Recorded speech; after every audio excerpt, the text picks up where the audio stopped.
Item trading. To heal that fast from that state. Ito ba ang epekto ng highest level potion? Barely G-class hunter siya. Paano niya nakuha ang kamay sa highest level potion?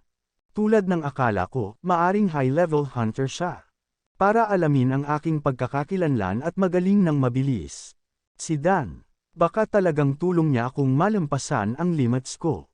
Wait, totally stalkang na naman ito. Damn, galaw. Asterisk. Kung narinig ito ng ate ko, hindi ko alam kung anong klase ng mga salitang ibabato niya sa akin. Ha, utak, hindi. Song Miri. Oh good, may ibigay ako. Sa guild building may nag-test ng pagsubok sukatin ang lakas ng kapangyarihan. Nakinagulat ng lahat, 7.7000 MP. Mataas kahit sa mga A-rango. Ang sing-sing. Napataas ng sing-sing ang power ko. Sa wakas na alala niya paano ito ibinigay sa kanya na kinagulat niya. Tumigil ka. Kunin mo ito. Tiyak na makakatulong ito sa iyo.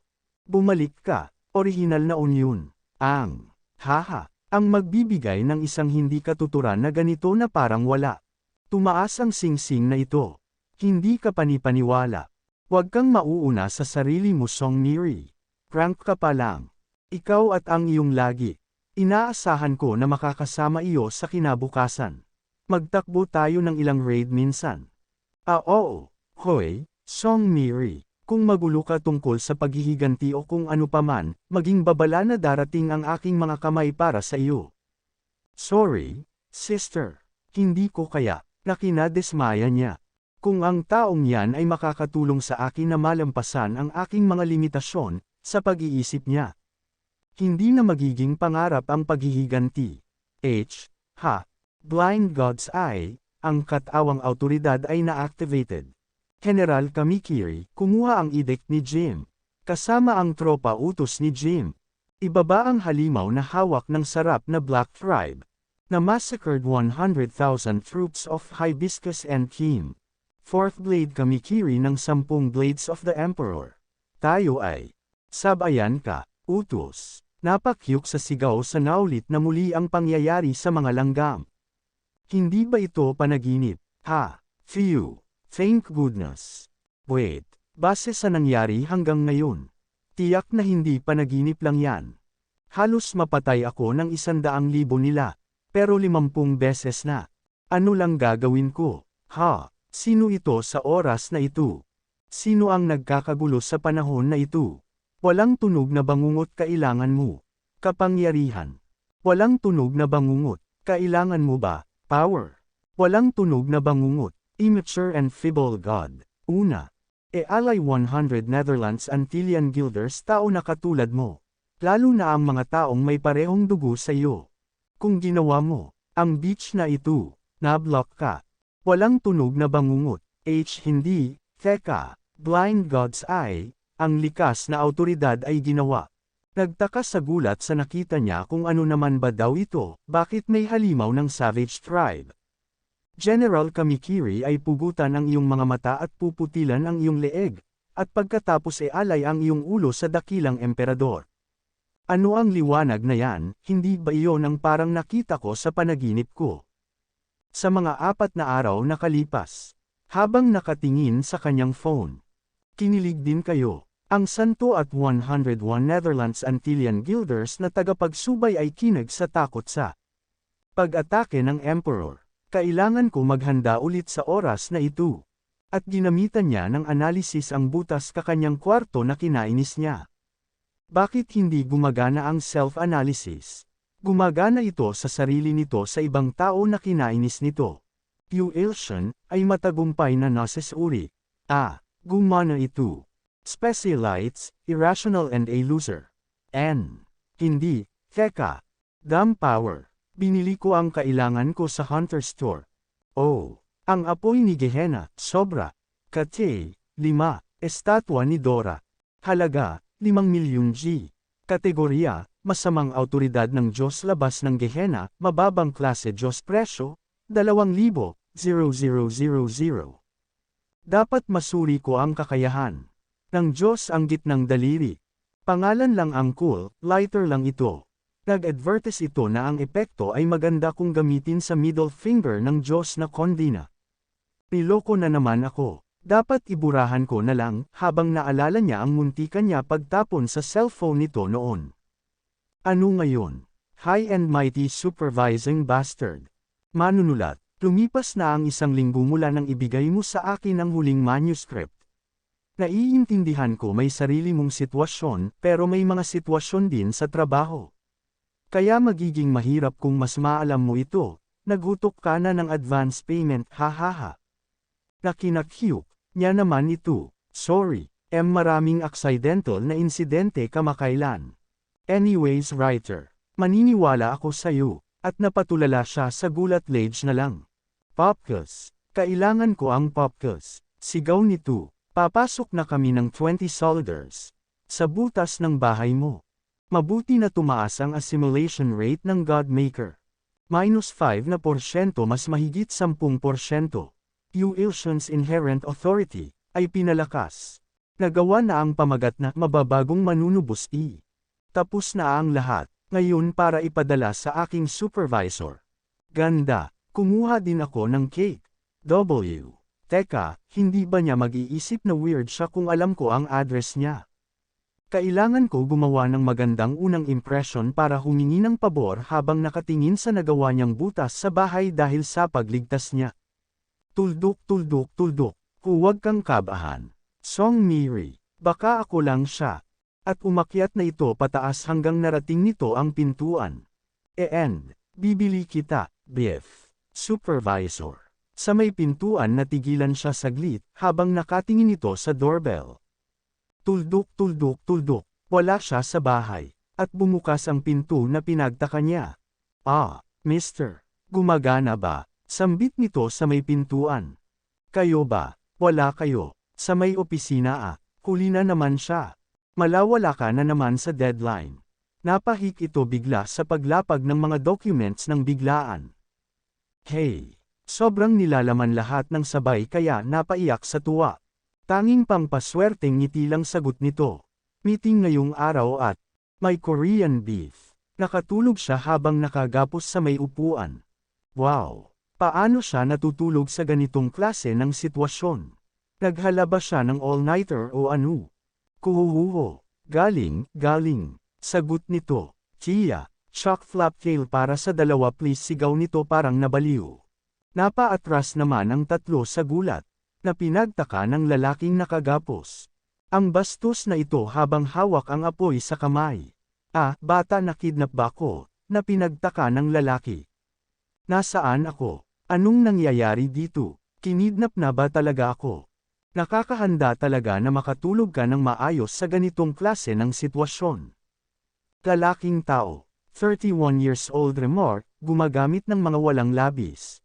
Lalaking tao, 29 years old remark, may mahinang lamang.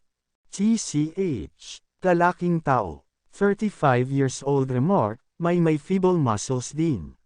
Walang pag-apoy, maihing lamang. Kaya kayo yung swindler hunter na nakilala ko sa Hayeha shop. Nakita ko na tandaan mo ngayon. Nice to meet you, Ilsion SSI. Hindi ito maganda. Ano-ano gusto mo? Kasunduan para sa mga pinsala na nagawa mo sa huling oras. Siyempre, ibigit mo ang aking negosyo sa lahat. Salamat para sa iyo, tatanggap din kami ng mga paglipat ng bank. Haha. Anong gagawin ko? Wala ang telepono ko. Ano ibig mong sabihin? Meron kami dito. Nagtagumpay ang pagtataya. 75, panahon hanggang ang Imperial Army ng 5,000 sundalo, na pinunuhan ni General Kamikiri, umabot Ilsion. Kinukulang. HM, anong klase ng timer ito? Bilis, kalgal mo ako. Itapon mo yang phone na yan, sigaw niya. Bastos ka. Napatingin sa kung ano kulay pula lumabas sa cellphone na hawak niya. Wow! Sigaw nito habang linamon siya ng pulang enerhiya mula sa cellphone. Humingi pa sana ito ng tulong. Pero huli na pinagtaka ng 3 kalalakihan, ano ang nangyari ngayon lang? Dito pinakita ang hukbo ng pulang mga langgam. Ano ito? Mga bugs, tanong ng nakaitim na lalaki. Marami na, bastos ka. So, ang kakayahan mo ay kontrol ang mga bugs, ha? Napa, na lang ito sa narinig. Mukhang bugs lang ba sila sa kanila, tanong nito sa sarili niya. Siguro ito ang natatanging sagot sa mga bugs na yan, tapos pag-atake niya ng apoy. Pero masunog ko lang lahat.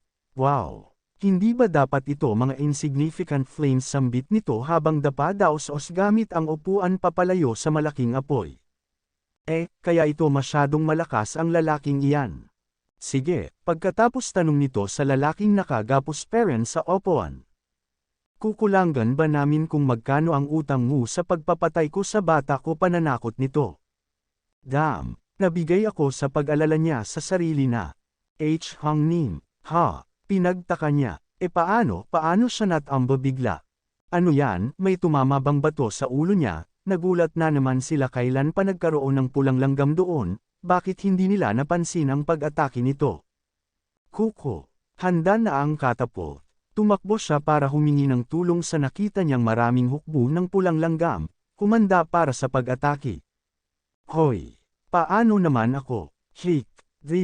Hindi bukas ang pinto, sambit nito sa lalaking tumakbo sa may pintuan. Tulungan mo ako. Tulong. Putok. Ganito ba ang sitwasyon nung nakulo ako sa apartment ko? Pakawalan ang pag-atake autos nito sa hukbo niya. Kaya maraming mga bato ang nagsiliparan tungo sa malaking lalaki. Sigaw nito, napatingin lang din ang nakagapos na lalaki sa walang magawa. Kahit ang humongous fame na yan ay hindi maaaring sumire sa army na ito. Mabuhay pa ba akong makalabas dito, sambit nito habang unti-unting linalamon ng pulang aura. Hanggang sa kamay na lang ang makita sa pagkalusaw. Kung alam ko lang matatag ang mga lalaking ito. Hindi. In the first place, kung hindi dahil sa godamlaro na yan. Masamang Diyos, patay na lahat ang inyong mga subordinate. Tapos na ako para, ganito ako mamatay, kaya pinakit niya na lang ang kanyang mga mata. Papatayin din kita agad at gagawin ka ng merienda para sa kaharian. Kinakausap siya ng pinunuo ng hukbo, ng pulang langgam. Wala namang nangyari na pinagtaka niya. Tapos umilo ang phone niya, ano kaya yun sa pagtataka niya. Ito pala ay ang pag-activate ang maliit na epekto ng himala. At nagkaroon ng paunti-unting enerhiyang kidlat na nagpasabog sa lugar na pinagtaka ng lalaki. Pati mga pulang langgam ay nagtaka sa mga pangyayari. How dare you attack His Majesty's Army? Ibunyag mo, hidden subordinate ng masamang Diyos. Ayos ka lang? Tanong nito agad. Song Miri, babaeng tao, 19 years old. Temor, kinilig ni. Tuldok, Ginoo, Asian. Habang laking tuwa nito, iniligtas na naman siya ng lodi niyang babae na si Kyo, Lightning Empress Nim. Bastemas, sambit sa pag-atake nito. Kiyak, sigaw ng mga langgam. How dare you na lang ang leader ng hukbo ng mga langgam. Kung bakit ba daw attack the Great Emperor's Army? Kahahaha, sa tawa ng onghang, tingnan mo ang iyong mga paki. Sambit pa nito, na parang pinagtaka pa ng babae. Para magkaroon ng kapangyarihan na tumawag ng ganito malakas ang isang tagasunod. Ang masamang Diyos na yan. Ang kasamaan ng lahat ng kasamaan na maaaring magbaysay sa imperyo at maglaban sa trono. Ako, Kamikiri, mamatay dito ngayon. Pero, kukuha ako ng kahit isa sa iyong mga susunod. Sa Gravkaev, napakaraming insekto. General, dapat mong maghahanap ng shelter. Ang libong talas na luha ng lahat. Ang iyong lingkod nagmamakaawa. Ibaba mo sa akin ang iyong hindi kapawadang awtoridad. Isa na gusto, upang mabahin ang aking mahal na tali. May dugo, naghanda ka ba ng sakripisyo? Ibibigay ko ang mga ulo ng lahat ng aking mga sundalo bilang tribute. Di sige, General, kailangan ninyong mag-retreat. General, sambit, tanging hindi lang sagot nito. At nag-slash sa bilis ng pag-atake sa sarili niyang hukbo. Sa pagtaka bakit niya binawian buhay ang lahat ng nasa kanyang hukbo? Tapos sumigaw ito ng kiik, kaya kaif, at earth, tanging sambit ng dalawa habang nagsumigaw ng napakalakas ang maliit na langgam na may kasamang enerhiya sa pagsigaw. Di sariling lalaki lang ba niya pinatay? Kamikiri. Lalaki. 78 taon ng paggamit, specialty, general ng imperyo. Ay tinutukoy ang leeg ni Song Miri na may libong talam. Sumusunod ng masamang Diyos. Sinsinong nagsabi niya na pinatay? Ang kawal-ang iyan sa dakilang emperador. Hoy, teka. Magbayad ka ng buhay mo, sigaw nito sa pag-atake. Hindi, masyado siya mabilis. Lightning storm sambit sa pag-atake kasama ang makulit niyang kidlat. Wala peren panama sa maliit na langgam. Tuldok, tuldok, tuldok. Nawala niya lang ang ataking iyon ng babae, pinutol niya ba ito? Tapos sumasalamin ito sa helmet niya sa pag-atake. Hindi sigaw ng lalaki, kala mo naman totolong langgam lang yan eh. Ayan na nga, tinamaan na ang babaeng naka-helmet kahit nakapag-cover up ng kamay niya sa lakas ng pag-atake ng langgam. Napaiyo sa lakas ng pagsabog sa lugar mula sa pag-atake ng langgam, nagkasugat pa nga ito sa may pisngi. Kaya laking gulat niya makita ang babae nakalampasay sa tape niya. Buhay mo lamang ang maaaring magbayad ng presyo para sa pagbabalanggit sa emperor. Masamang Diyos ng tribo itim. Sambit ng langgam habang nakatingin ito sa lalaking. Kailangan mo rin magbayad ng iyong milit na buhay, dagdag pa nito. Sa galit ng lalaki, nag-itim postura nito sa galit na galing sa kanyang puso. Ang autoridad na may soundless nightmare na kasalukuyang nakita na nito ang kasulatan ng mortal. Tuldok, tuldok, tuldok. Damn it. Ito ay isang bangungot na hindi pa lamasa. You damn insect bastards. Pero isang kapalaran din na malapit na mangyari. Ngayon ipadala ko din kayo sa mga taga-sunod mo. You Ilshan, ikaw ay isang being na maaaring magbabago ng mortal fate. Tuldok, tuldok, tuldok. Yung mga taong nagpapasalamat na Nagel iligtas sa akin ng 3 beses. Babago mo ba ang mortal na kasadan sa autoridad ng Diyos? Sa pagtama ng oo, 100,000 God coins ay kukunin. Oo. Hindi. Oo. Sigaw nito sa galit, kaya nagtaka ang langgam sa napansin niya. Pagtabayad ng panahon kasama ang autoridad ng Diyos. Ang kapalaran ay nagbabago. Tapos may enerhiya lumabas. Iyon pala ay mula sa enerhiyang kidlat mula sa babae na buhay siya, habang nakatingin ang langgam sa hindi makapaniwala, sa nakita. Kaya yung insekto, iba ang feeling, delikado iyan. Mamatay, sigaw ng langgam, kumonsumo ng 100,000 God coins, paniniwala. Kailangan ko mag-ingat sa isang yan. Baka mamatay ako habang naka-cross black ang kanyang mga braso. Sa wakas ang lubid ng bakal ay naputol na. Pinabago ang kapalaran ni Song Miri. Pinaikit na lang ang mata niya habang nakapustura, black's arms parent siya. Nang bigla may humawak sa damit niya at hinela ito. Kaya hindi tumama ang pag-atake ng langgam, na pinagtaka ng dalawa. Sa nangyari, ito ay ang lalaki pala ay parang nariwikanan sa kanyang galit. Alam ko na, ang lalaking ito sa isip ng babae. Ayos ka lang, Kidlat Empress. Tanong nito. Oo. Oo, sagot niya agad. Mamatay ka, puny evil god, sigaw ulit nito sa pag-atake ulit sa lalaki. Nakakainis. Insect ang tanging sagot niya, kaya nagtaka ang langgam sa postura ng kamay ng lalaki sa pag-atake. Paghahatol ng Diyos sambit sa pag-atake sa langgam, gamit ang middle finger na may enerhiya. Sa labas ng bodega magandang masdan ang paglubog ng araw, at sumabog din ang bodega na may malawakan na apoy. Purihin ang dakilang emperador, sambit nito habang natutuyo sa pagkasunog. Napak-cough. Sa ubo ng babae linapitan niya ito. Ang lalaking ito talaga ang sa isip ng babae habang namumulapisngi nito. Ano kaya yun? Ano ito, tanong niya. Ang magiging master ko, yun pala sa palagay ko rin. Napahek, hot. Naman sa init ang lalaki, parang timang lang eh.